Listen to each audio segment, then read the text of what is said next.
So we will start with opening the MATLAB R 2024A.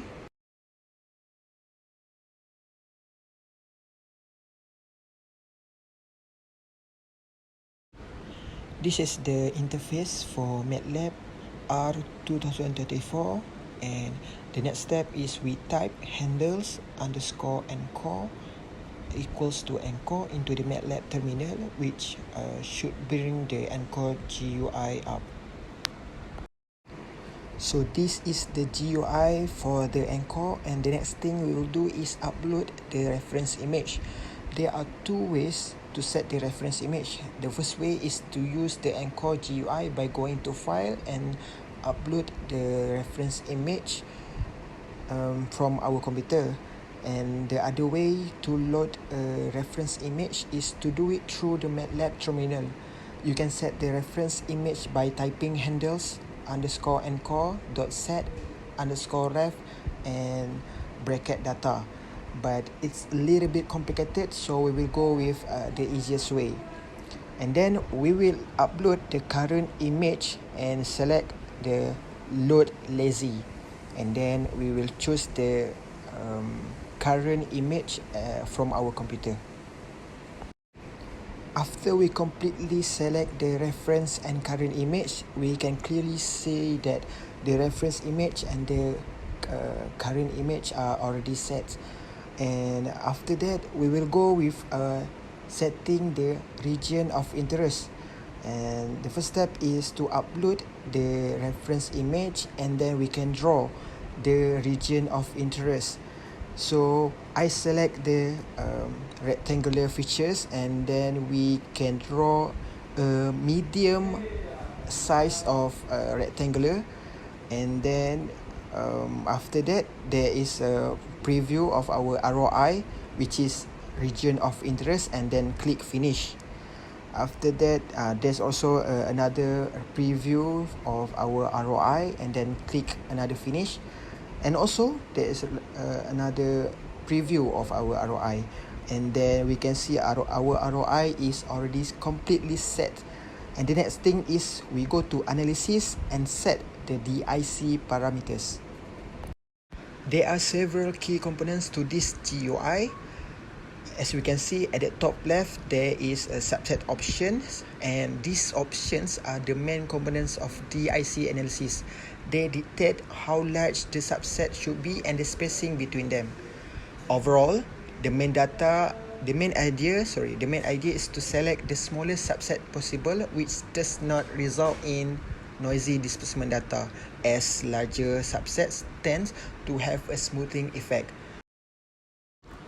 After choosing the subset radius and spacing, we can go on by clicking finish, and there's a pop-up notice. Just click yes, and as you can see, our DIC parameters are already set.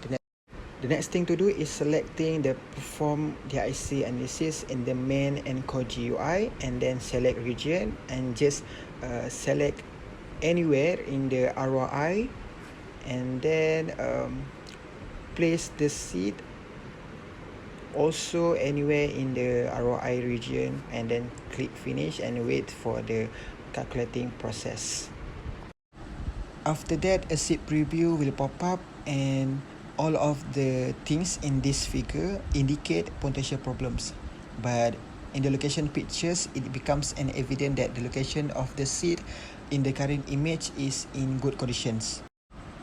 And then we click finish, and we have to wait for the processing image.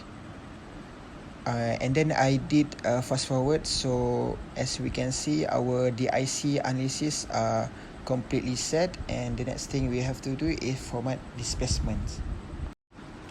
The resulting GUI for formatting the displacement should look like this, and the important thing to look at is the unit option at the top left. These options are used to convert the displacement from pixels to real units. You can either input the value directly if you know it, or you can click the Get Unit Conversion button in order to load an image with unknown dimensions, as what I'm doing right now.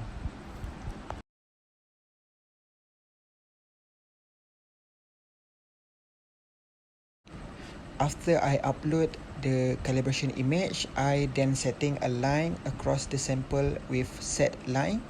And lastly, the units mm and the number of units 10 can be set in their appropriate box. Assuming the sample is 10 mm wide, this will apply the correct conversion to convert the displacement from pixels to mm. After I get the line, then I click finish and just wait for the preview, and then I click finish and a pop-up notice, yes, and waiting for the calculating. So the displacement is already set. The next thing to do is calculate the strain. From the strain option, the only parameter you can vary here is the strain radius. This is the radius of a circle which select a group of points to fit a plane to. A preview is provided so that the user can visualize the plane fitting. The selection of the ideal strain radius is similar to the selection of the ideal subset radius, in that the smallest radius is desired, which does not result in noisy strain data. The default radius is set to 15, but it is up to the user to select the most optimal radius for their data. After we do the strain analysis, we have to wait for the processing image, and then from the program state, we will see our strain is completely set. And for the result, I will show you in the chapter 4, which is preliminary result.